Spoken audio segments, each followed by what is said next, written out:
He last visited India for a literary festival. In fact, he visited, I would rather say, the same literary festival, the Jaipur Literary Festival 4 years ago. But today, as news of Salman Rushdie's exact details of when he's visiting came, a new controversy has broken out.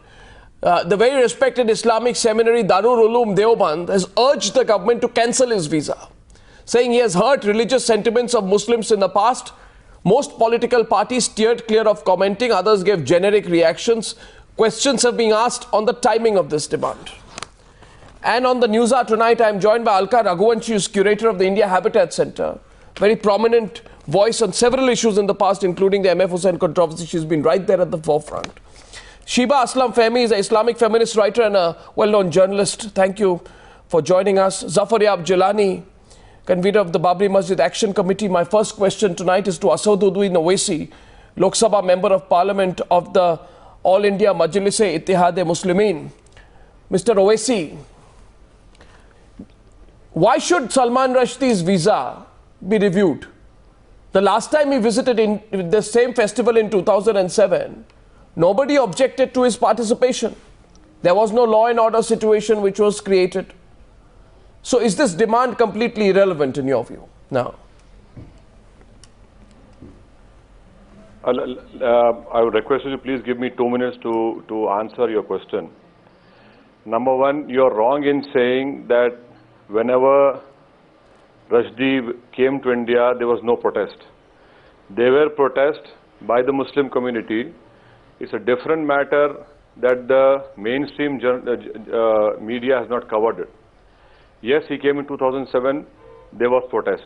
Secondly, I'd like to remind you that when this Gita controversy arose in Russia, the resolution that was read in the Indian Parliament said that Gita is the soul of India, and all parties, cutting across all party lines, demanded that this issue should be solved.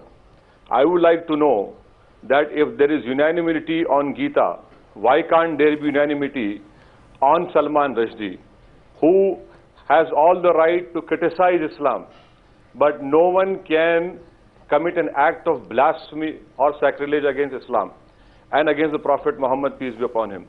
And third point is, by inviting this... But he's not coming to speak on that subject. No. Let me complete.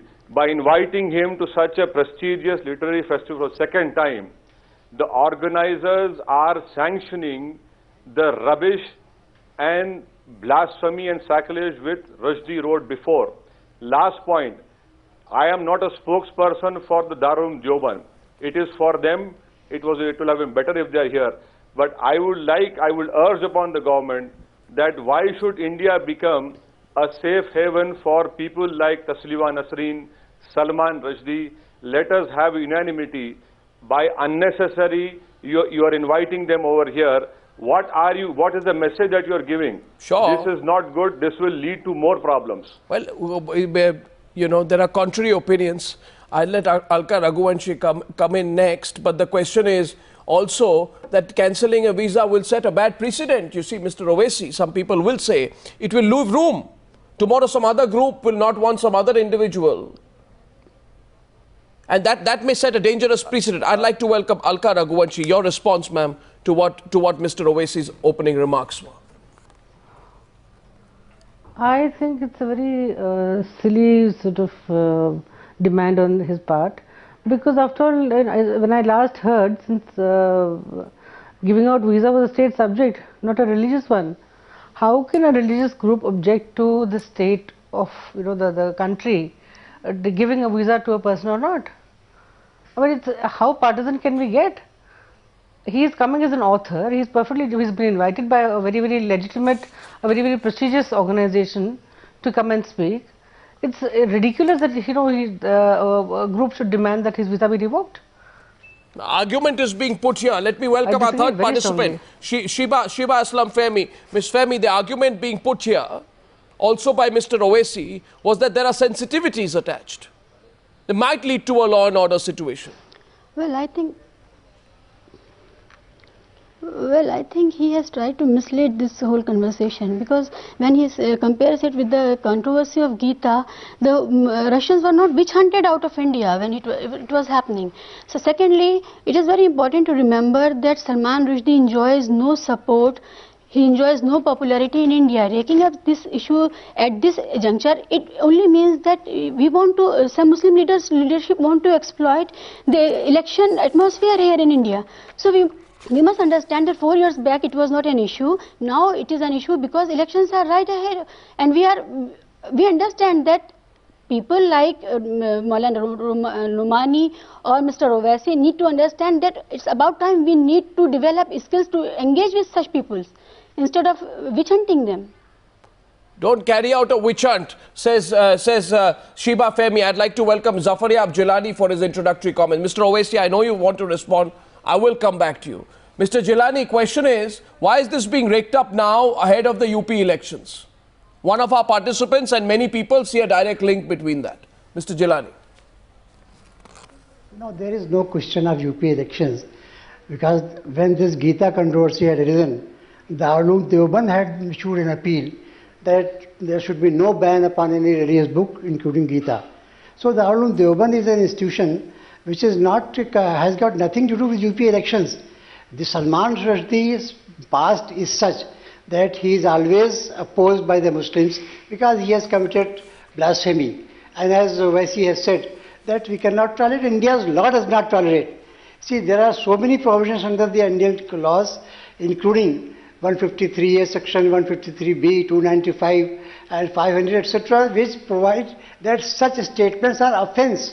And Salman Rushdie has committed those offences. So we don't know what he will speak, therefore Muslims No, but he's not here to speak on, he's not here to speak on a controversial subject. It is always possible. No, sir. No. It is always possible for the... No, it is always possible for the government. There is no restriction upon the government's right to reject visa. United States can reject visa for Modi. Why can't India reject visa for this Salman No, but Rushdie? why is this demand no question of any violation. Why is this demand being raised now? That the question is of timing, Because Mr. he is a Owaisi. man. No. You see, he is coming these days. Who had invited? We had not held that program. So then why the opposition? He has come here on the same, Mr. Owaisi. I want you to try and fill in the blanks, Mr. Owaisi, for me. A, Mr. Owaisi, he has come on this event before. Nobody objected to it then. Why? Because there were no UP elections. B, he is not here to speak about a controversial subject. He is here to speak about a subject called English, Amlish and Hinglish, the chutneyfication of English. In other words, he is here to talk about the influences of local dialects and local cultures on the English language. This is nothing controversial at all, Mr. Owaisi. Now, unless somebody wants to deliberately make it an issue, why would they raise the demand now? See, you are again, I am reiterating that whenever this person has visited India, Muslims of India have voiced their protest. You have not covered it, it is not my problem. But we have always protested that as far as we are concerned, as citizens of India, this man has committed an act of sacrilege and blasphemy, and his book is banned in India. Has that ban been lifted? You please tell me. And secondly, when it comes to the Gita controversy, there is everyone from BJP, from every political parties to all your the great personalities, the literate personalities who want, this cannot be tolerated. In fact, the government of India said that Gita is the soul of India. Now, and there was unanimity. I would like to know then what about over here? How can you invite a person, how can you extend him a visa who has written nonsense and rubbish about Islam? The lady on your panel says that we should engage. I am all for freedom of expression, but she should know that there is a huge difference between freedom of expression and talking rubbish, committing acts of blasphemy against a particular religion. As Jilani rightly pointed out, in IP, we have sections in IPC. Then you take away those IPC sections and throw them in Bay of Bengal. Let's put it this way, Even in freedom of expression, Arnab Goswami, you know very well, Lelemni company, you know very well that in freedom of expression, Article 90, it has restraints. It is not a full-fledged right. then why do you require 295, 153A? I mean, Mr. Owaisi- why is there a need to invite such a person? By inviting him over there, you are sanctioning the book which he has written, and not only about Why Muslims. was- What good he has written about Ram and Krishna and Sita and about Jesus Christ's mother Mary.